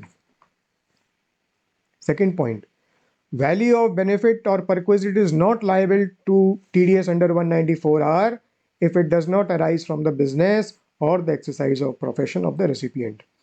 जैसा कि हम अभी डिस्कस कर चुके हैं, benefit or perquisite received in personal capacity which is not connected, even if the person is carrying on business or a profession, but if he receives benefit or perquisite not on account of business or profession but purely in the personal capacity, जैसे you are carrying on a business and you are celebrating your birthday and you receive benefit or some gift from your friends etc. तो वो इस पे TDS 194R में नहीं कटेगा. It में So the treatment will happen under the head income from other sources. Income from other sources में क्या था, हमने देखा था गिफ्ट जब मिलती हैं तो 56(2)(x अप्लाई होता है. तो 56(2)(x में हमें देखना पड़ेगा कि उसकी कंडीशंस मीट होंगी तो इनकम फ्रॉम अदर सोर्सेज में जाके वो 56(2)(x में टैक्सेबल बन सकता है. बट 194R उस केस में अप्लाई नहीं होगा क्योंकि वो बिजनेस और प्रोफेशन से लिंकेज उसका नहीं है. एंड द बेनिफिट और perquisite is obtained in purely personal capacity, not connected with the business or profession. Third point, a benefit or perquisite may be provided by the employer to an employee. तो वो भी employ को business और profession की वजह से नहीं मिल रहा है. It is due to employment of that person with the employer. तो ऐसे केस में we would have studied under the head salaries the taxation in terms of the gifts or such kind of benefits provided by employer to employee. So income will be taxable under the head salaries in the hands of the employee, and employer will need to take that into account, the value into account for computing TDS under 192, not 194R. And last point, threshold of 20,000. ऊपर तो हम देख चुके हैं, it is to be seen for each financial year. Multiple financial years will not be clubbed each financial year. Lekin we also need to note that this value is per payer payee, not for each provision of benefit or perquisite. तो ये तो हम जानते हैं कि aggregate value compute होती है, each benefit और परक्विजिट के रिलेशन में नहीं है.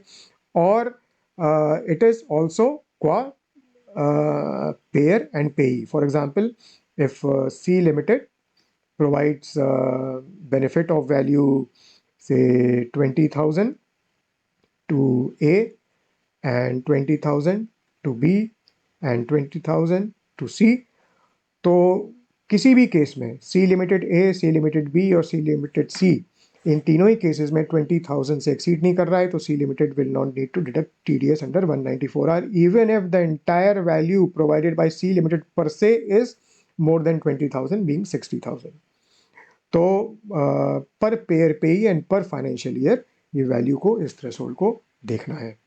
So this was all about 194R and this is a new section as I said. तो this is important for the upcoming exams. और इससे रिलेटेड कोई भी डाउट हो, कोई भी क्लेरिफिकेशन हो, अच्छा कुछ क्वेश्चंस भी हैं तो हमने कुछ एग्जाम्पल्स और इलस्ट्रेशंस तो डिस्कस कर लिए हैं जिससे अच्छी खासी क्लैरिटी आ गई होगी. बट ये जो टैक्स बुक प्लस यूज़ कर रहे हैं, मेरा सजेशन है कि ये जो क्वेश्चंस दिए हुए हैं और MCQs भी दिए हुए हैं जिनका रेफरेंस है, उनको आप प्लीज़ सॉल्व कर लीजिएगा. और इस वीडियो से रिलेटेड या इन क्वेश्चन से रिलेटेड कभी भी कोई पॉइंट हो, कोई डाउट हो, कोई चीज़ पूछनी हो तो please you can, if you are a purchaser of, if you have purchased tax book plus, then you know how to reach out to me, how you can contact me. If you are not, then you can write your queries etc. In the comments box and I will be more than happy to revert to you. तो इस video को like करो, share करो and all the best to you. Good day.